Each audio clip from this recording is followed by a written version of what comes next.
Welcome to the second part of the conversation with Professor Prabhat Patnaik. Hitherto, we've all been thinking of planners as a technical exercise, okay? And in our case, the planners are the experts. And they are the ones who shut themselves off in the office and come up with a 5-year development plan and so on.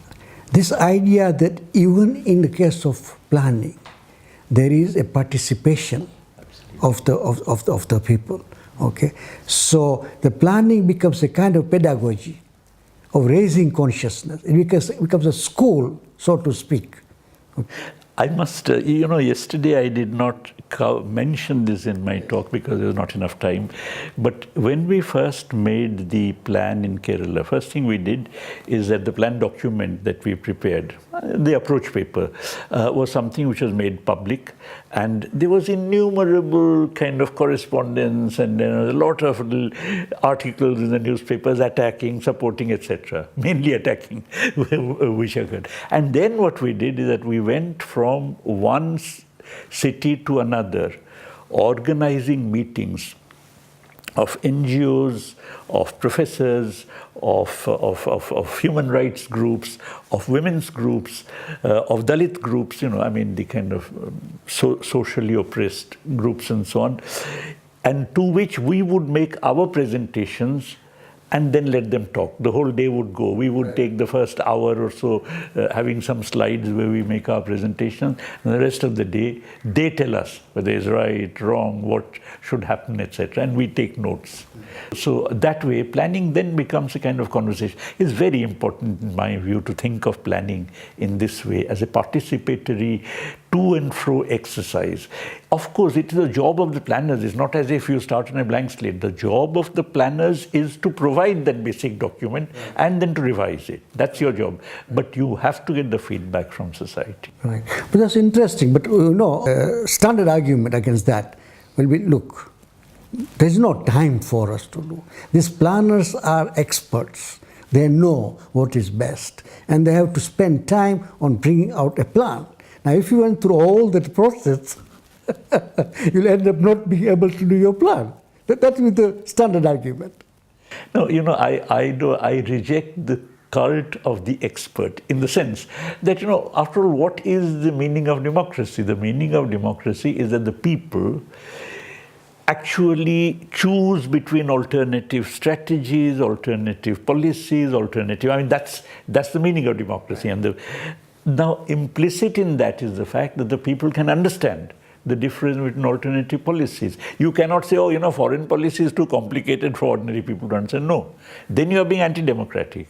So I can see that you are really combining the issues which are presented as technical and issues which are presented as issues of the experts with actually a democratic ethos. Absolutely. Or the participation of the people, regardless of what is the task involved. Okay, at least the broad outlines. We are not talking about people participating in the mathematical formulae, no. But we are talking about people participating in the broad outlines of policy, broad outlines of vision, and so on. And that brings us to the question of democracy. Because that's another thing that we have a lot of debate on in the third world. And constantly neoliberalism produces new concepts. Okay, then they talk about democracy deficit in our countries. And democracy, the model that is pursued is, of course, the so-called competitive multi-party model, okay, and elections and so on. So this is another issue that I would like you to say something about, particularly keeping in mind the Kerala experience. Yes, there is a fudge. There is a trickery in the Western definition of democracy. That trickery consists in the fact that the free market is always tagged on to democracy. In other words, democracy is not the question of how people become masters of their own destiny, but that democracy must have free markets. If it does not have free markets, then it's not democracy. Now, if you have free markets, then free markets have a way of behaving on their own. In other words, I would call it a kind of spontaneity of the free market. In America, for instance, now, or all over Europe, you are having a crisis. Okay, nobody wants that crisis. Who wants unemployment? Who wants a stagnation of the economy?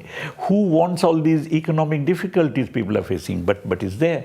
So that you see, you tag on free market to democracy, you make an assumption that free market always gives you a desirable results, which is not the case, even according to standard mainstream theory like the Keynesian theory, that free market produces depressions.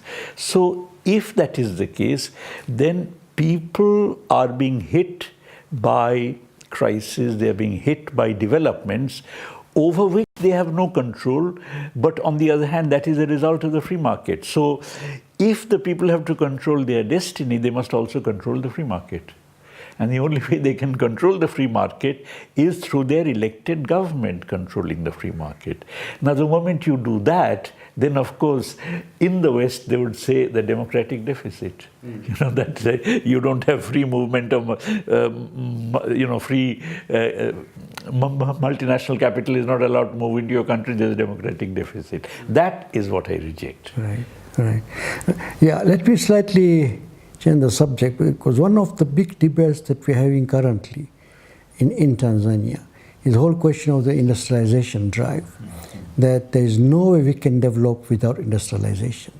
So we have to industrialize, although in my view, we have not really charted out a broad vision of what does industrialization mean, in whose interest, how it will be done, and what its relation with other sectors of the economy, and what are strategic sectors.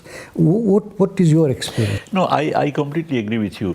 You see, making a fetish of industrialization is not right. Of course we need industrialization. We need to take people out of excessive dependence upon agriculture and, as we mentioned, petty production and so on, put them in newer activities which may not have existed before, and therefore we need industrialization, there's no question about it. But on the other hand, making a fetish of industrialization means, as you say, not looking at industrialization in relation to the other sectors. For instance, what is the market that industrialization is going to cater to? If we simply build up industries, typically what happens is that you invite multinational corporations to set up industries here for meeting the global market. Every other third world country is doing it, and what is more, given the current stagnation in the world market, no multinational is willing to come and industrialize in that manner. And what is more, such multinationals as did come, when they come to set up plants, then you have to displace a whole lot of peasants from their land to give land to multinationals. There is actually net unemployment created by this rather than net employment. So this whole idea of talking about industrialization without taking into account exactly what this industrialization is going to look like is, to my mind, untenable.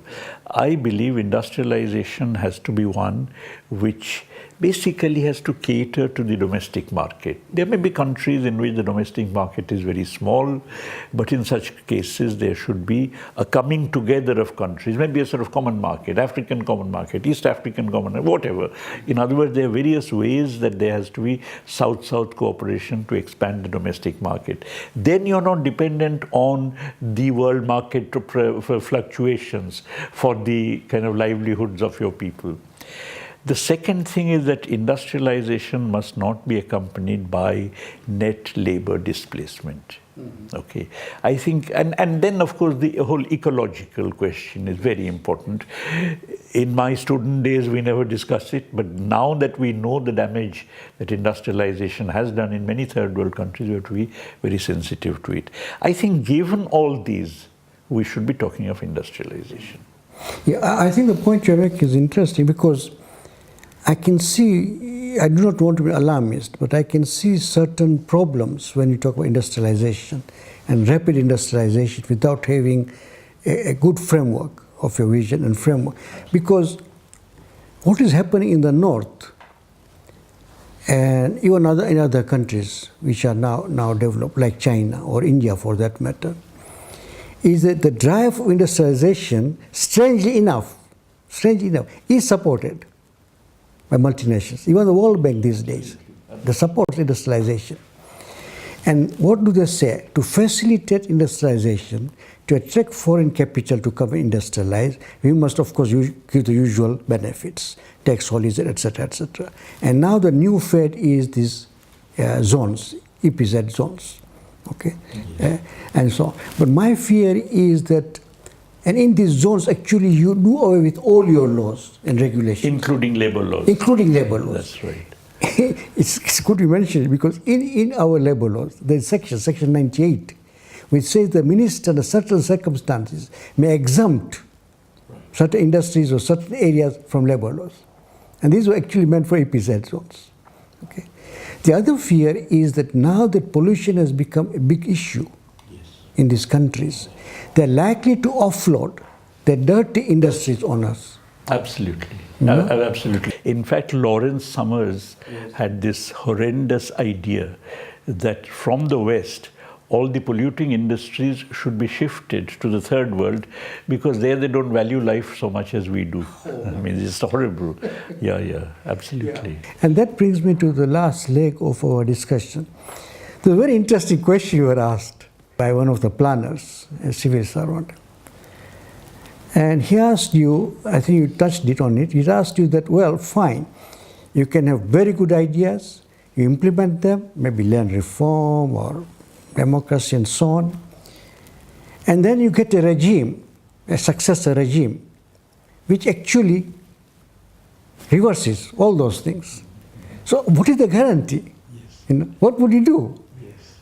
Yes. No, you know, this has often been put forward as an argument why in third world countries we should not have multi-party systems, that basically we should have one party, that continuity argument.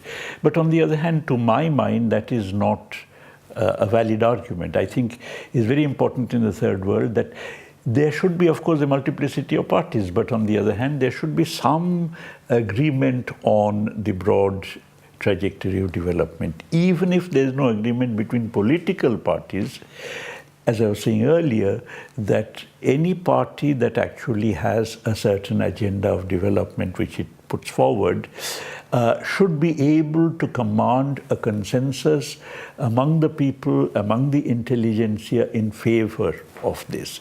Without that consensus, pushing through a strategy in the belief that is good for the people and let's thrust it upon them is wrong. In my view, it's wrong. It's anti-democratic, it doesn't work, and it actually oppresses the people. So it's very important that if I believe something is good for the people, then the people, I should be able to persuade the people to believe that. Right. And once they get that, and I do not accept the view that the people in the third world are not educated enough to understand all this cult of the expert, I don't accept. Once I do that, then that kind of trajectory has a durability. Yeah, I think you're very interesting. Again, I see a lot of relevance, you know. This is the charm, you know, of getting someone who has seen this situation. It's very common to our situation. The national consensus, a few years ago, we had a major debate in this country on the Constitution. And some of us argued that before you start drafting a new Constitution, you should actually spend time to build a national consensus of what kind of country do you want, what trajectory of development you want. Yes. Okay, and once you build a consensus on that, there's a consensus which will be embodied in the Constitution itself. So Constitution will talk about the trajectory of development, what kind of land tenure system we want, what kind of production system we want, okay? What kind of organizations do we want for production and so on. So that is built into the Constitution. So it's not something that any regime can change because you're bound by that consensus. Absolutely, you know? Yes. But one of the answers that you gave yesterday is that if you have carried out progressive reforms, if the regime has carried out progressive reforms, then it has created a certain amount of consciousness among the people. But it also created a certain intellectual ethos, which will act as a constraint on the succeeding regime. So it cannot just change anything. Because we sometimes have this mistaken view, in my view, that governments are omnipotent. They can do anything they want. Of course, they may command coercive power, no doubt about it. They can intimidate. But I think it is wrong to believe that the government can do anything it likes. provided you have developed a citizenry which is conscious, you have developed intellectual community, okay, which is prepared to stand up to the occasion and point out where we are going wrong, etc. No, I completely agree with that. In fact, I think, if you like, there is a kind of proposition which underlies all this, namely that the people can be trusted to defend their own interests. That you cannot say that I know the interests of the people better than they do. It is possible that you have a certain conception of what their interest is, and you persuade them that, okay, and they support you, and you follow that trajectory. But when the outcome of that trajectory becomes clear, then you cannot say that I still know better than what the people know about their own interests, because I believe somewhere, even if people can temporarily be persuaded to follow a certain trajectory that's not in their interest, ultimately they know what is in their interest. And we have to accept that. If we accept that, and that's why the governments have to be accountable to the people. When you say democracy is governments being accountable to the people, it implicitly presupposes that the people have the capacity to hold governments that are accountable. There is not as if the government knows better than the people. Temporarily, the government may be able to persuade the people, but ultimately the people know what is good for them. There is another point in what you were mentioning earlier and also in this, which I want to draw attention to. You see, we talk about national development. Now, I think we talk about national development that displaces people. We talk about national development that can increase poverty. You see that there a distinction is made between the nation and the people. I think this is a distinction which in the third world context is untenable, because you see what happened in the West is that the concept of a nation developed in the 17th century long before people had become empowered. But in our context, the concept of a nation develops with the anti-imperialist struggle. And that struggle mobilizes the people. So from the word go, our concept of a nation is indistinguishable from the people. Therefore, anyone who talks about national development for which people have to make sacrifices is really not talking correctly. Yeah, you are right. I think, but there is a slight difference, at least in Africa, in many countries, that our concept of nation, and I think Mwalimu Nyerere used to say it very perceptively, was that the state came before the nation. That's true, but so it fell on the state to build the nation. Yes, fair enough. But the state has to build the nation by working for the people. Yes. There is no separate building of the nation other than the people. Yeah.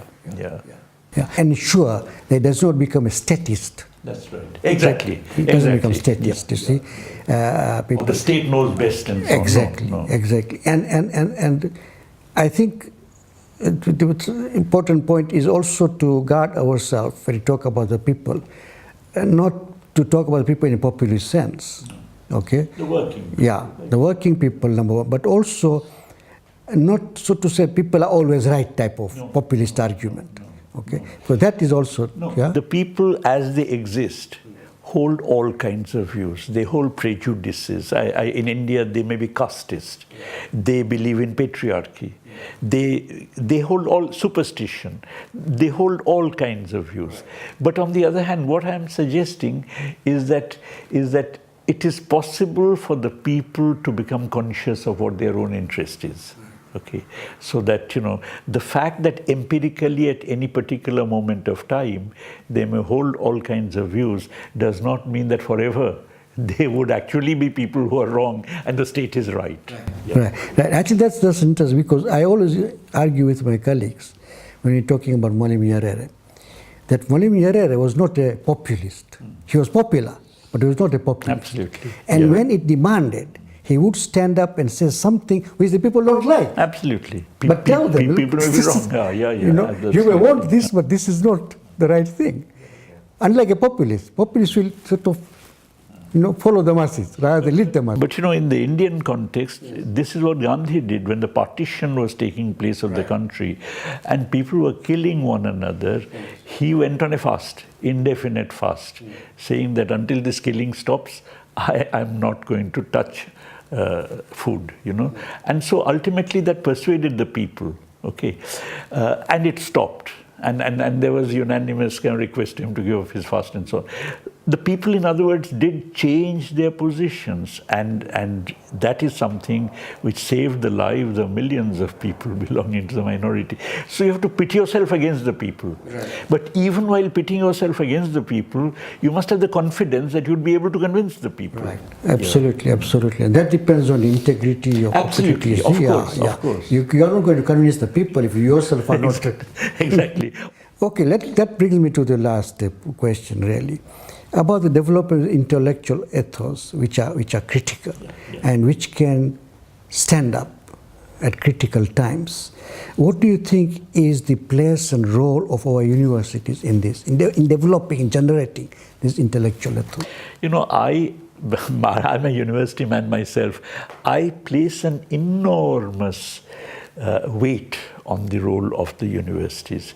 And in fact, this is what all our anti-colonialist leaders and so on have done.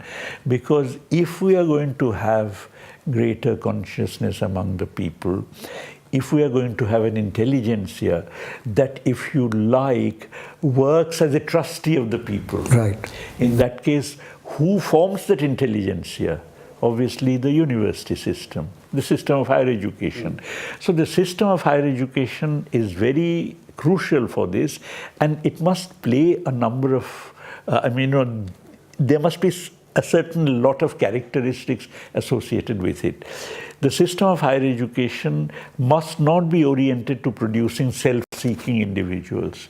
If I'm only concerned with the amount of money I'm going to get, in that case, I'm not acting in any way as a trustee of the people. And democracy in third world countries is impossible unless the intelligentsia acts as a trustee of the people, because of the fact that our people haven't had the kind of education, haven't had the kind of awareness, even though they have a spontaneous sense, they haven't had that kind of an awareness as is required. So intelligentsia's role is important, and universities have to develop that intelligentsia, which cannot be self-seeking, which cannot simply imitate the West and take over the ideas of the West, which cannot be parasitical. It must be thinking. It must be courageous. It must be able to stand up and say, this is wrong, when they believe something is wrong, and it must speak the truth. In other words, that not remain quiet, but actually speak the truth is very important. Really, in societies like ours, I suppose in every society, of course, but particularly in our kind of societies, which have seen centuries of exploitation and imperialist oppression, the role of the intelligentsia is very important. Yeah, we have people able to speak truth to power. Absolutely. And that is why it is so important to guard our institutions of higher education not becoming a marketplace. Absolutely. Or factories. They can produce such an intelligence. That's right. Rather than produce commodities. Right. Because there has been a time, more things hopefully may be changing now, where we are all told at the universities that we have to produce products for the market. And accordingly we must package our courses in modules, okay, which you finish in 3 months, so that we can get to No, in fact, I would really see our universities producing an intelligentsia that acts as the trustees of the people. Right. That right. is the real. Yeah, that's a good way of putting it. And when it does, people do see it. Absolutely. They discern it. Yes. They recognize it. If people wanted some advice, no matter what, even about crops, about something, they would go to the village school teacher because they trusted the village school teacher. Now, likewise, it is still the case that in many third world societies, people still trust the professors.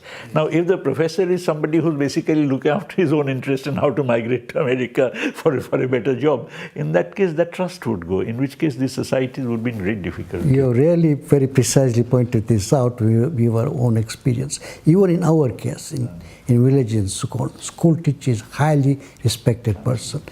And once upon a time, I'm not sure whether that's the case now here, the University of Dar es Salaam professors were held in high esteem. Okay, they were held in high esteem by the people, and people trusted because they saw that we did not have any ulterior motive, unlike politicians. Yeah. You see, professors did not have ulterior motive. They did not want to stand for elections. All right. Yes, so there was a lot of trust, which we have lost, I must say. I agree, which we have lost, and our fault. In other words, I don't think the intelligentsia has lived up to its role. Universities have lived up to their role. Even so, there is sufficient amount of residual respect. But I think universities, unless they play this role, it's very difficult for democracy in societies like ours to survive. This respect, I must tell you, quite often, well, I won't say quite often, occasionally, suppose in Delhi I'm driving, I pass through a red light because it's just changing and so on. Policeman stops me and wants to fine me, at which point he asked me, so what do you do? I said, I teach in JNU. He said, oh, why didn't you tell me before? Go. in the old days, I don't know about now. Yeah, I think let's wind up our conversation at that. We are really grateful to you for coming and sharing your experiences. And you can see the amount of interest that has been shown and the discussion that is stimulated. Professor, completely free of. Thank you very much. Thank you. Thank you.